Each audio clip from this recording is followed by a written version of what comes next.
Aujourd'hui, un épisode pour toutes celles et ceux aussi, peut-être, qui se posent qui se disent, je n'arrive pas à avoir autant de patience avec mon conjoint qu'avec mon fils.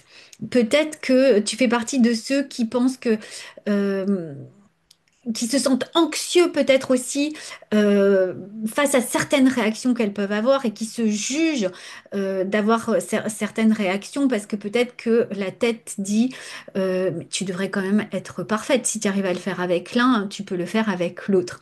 Donc toutes ces personnes à qui je m'adresse, eh bien, je pense que ça peut être toi. En tout cas, c'était moi. Ça, c'est clair. Et en fait, je fais cette vidéo parce que c'est une question qui m'a été posée. Cette question disait, mais pourquoi j'arrive avec mon fils et pourquoi je n'y arrive pas avec mon conjoint? Eh bien,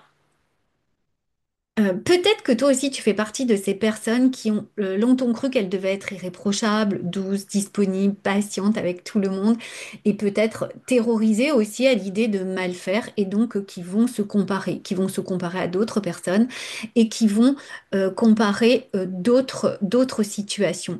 Donc aujourd'hui on va pas seulement des situations comme là avec mon mari et avec mes enfants. Donc aujourd'hui on va pas seulement parler de gentillesse ou d'énervement, mais on va parler aussi d'une réponse automatique de notre système et du piège dans lequel le mental peut nous enfermer, parce que le mental nous juge, nous compare et surtout nous coupe de la sensation en nous faisant croire que ce qu'il nous envoie comme pensée est la réalité.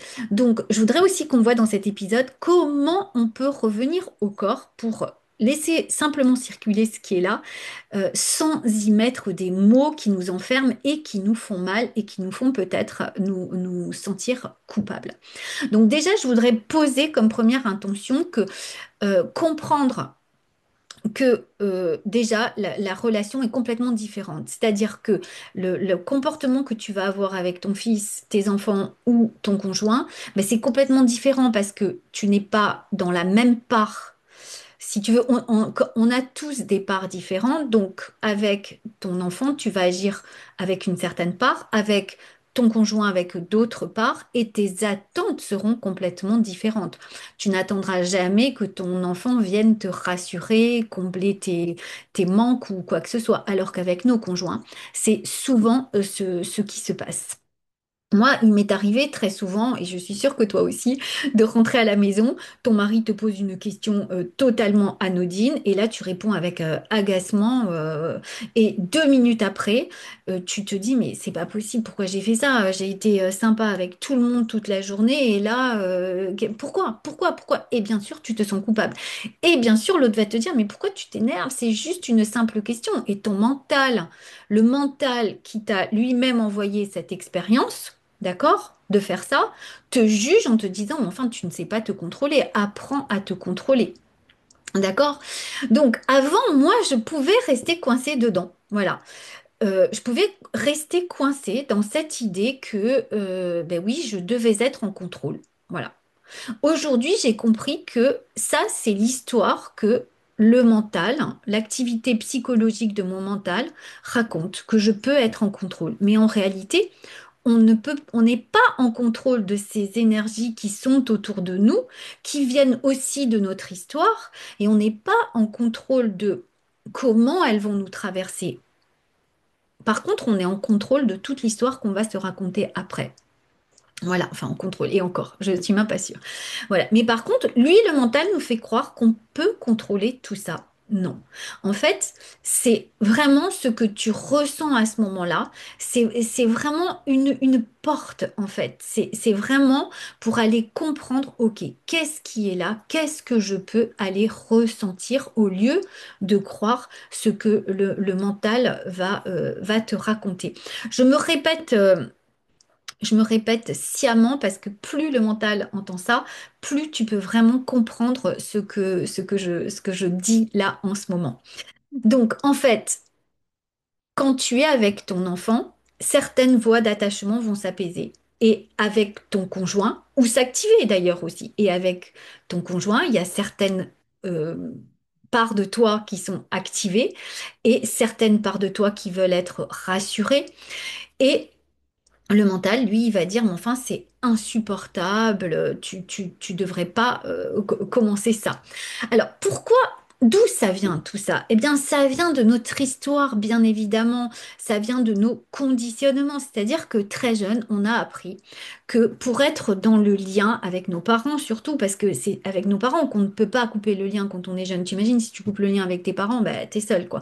Donc, tu vas tout faire pour leur faire plaisir. Donc, quand tes parents te disent une petite fille sage, elle ne s'énerve jamais, ben, toi, tu vas intégrer que si tu veux qu'on t'aime, il faut que tu sois sage et il faut pas que tu t'énerves. Et tout ça, ça va s'accumuler au fil des années et tu ne vas rien dire.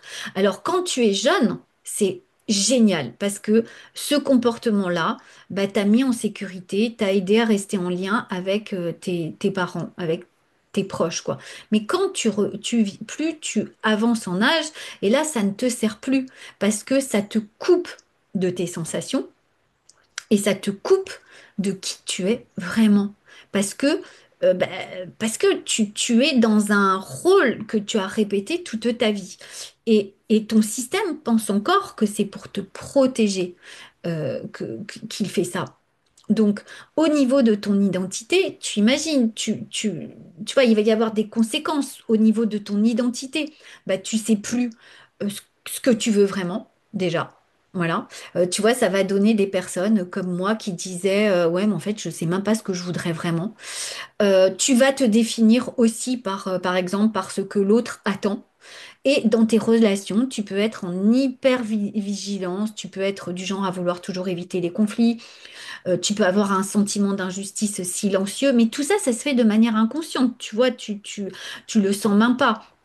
Et puis, bah, au niveau de la santé, chez moi, ça se manifestait par une fatigue, en fait. Tu vois, une fatigue, une répression de la colère saine, de la colère tout court et bien sûr de la colère saine, hein. Je te signale que parfois, bah, c'est cette colère qui te permet de poser des limites. D'accord? Donc, euh, ce qui est génial, c'est que quand tu te mets en colère et que tu te juges d'avoir été gentil toute la journée avec ton fils et pas gentil, et ça c'est le mental qui dit ça, ben, il y a un portail ici, il y a un portail énorme, tu vois, qui est là et qui peut qui peut te montrer quelque chose, tu vois. Et donc, voilà. Donc, justement, qu'est-ce qu'on fait concrètement? Eh ben, en fait, moi, ce que je t'inviterais à faire, c'est vraiment ce que le mental te pousse à ne pas faire. Il veut pas que tu fasses ça, le mental, parce que pour lui, c'est beaucoup trop dangereux. Ce que je t'inviterais à faire, c'est à dire, OK, je n'écoute plus ce que dit le mental et je vais juste ressentir. D'accord?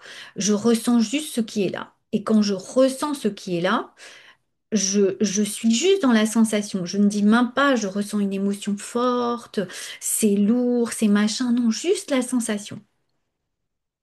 Et déjà, tu verras que en coupant le mental, bien sûr que le mental va parler. Mais toi, c'est comme des nuages, ça passe. Tu ne rentres pas dans cette histoire. Déjà, tu vois que il y a quelque chose qui s'ouvre. Je ne veux pas dire quelque chose qui s'apaise parce que ça voudrait dire c'est bien, c'est pas là ou c'est pas bien. Euh, Mais tu vas voir que cette sensation, elle pourra continuer à être là et ça ne sera pas grave en fait qu'elle soit là. C'est-à-dire que tu vas pouvoir ressentir cette sensation et voir, ah, ok, là j'ai encore une part de moi qui s'active quand mon mari est là. Donc je vais ressentir.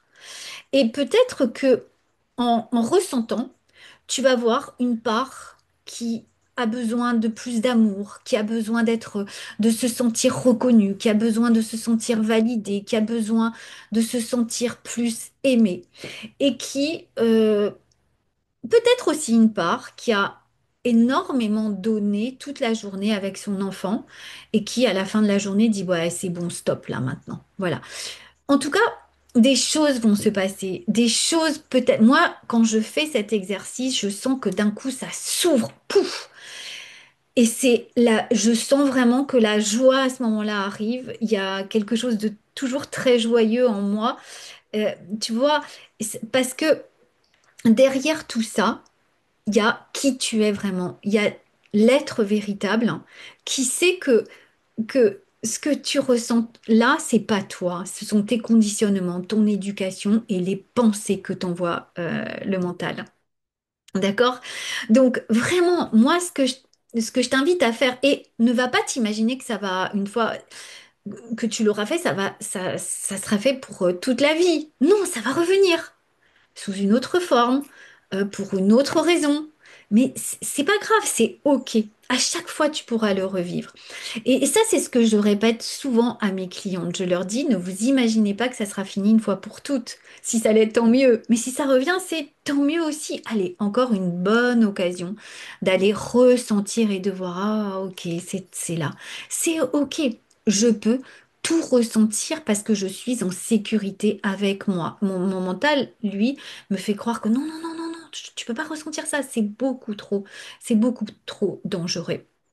Mais en fait, quand tu vas ressentir ça, tu vas comprendre que tu peux vivre toutes les sensations qui te traversent. Après, tu n'es pas obligé de tout vivre d'un coup. Si tu sens que c'est trop, tu t'arrêtes et tu reviens. Et tu vas comprendre que tu n'as pas besoin d'être parfaite et aussi que peut-être tu n'as pas besoin d'attendre que ton conjoint te rassure, te valide, te dise, ah génial, tu as super bien fait aujourd'hui toute la journée. Toutes ces petites choses qui passent dans ta tête. Et tu verras que si tu te sens coupable aussi, tu verras que c'est OK.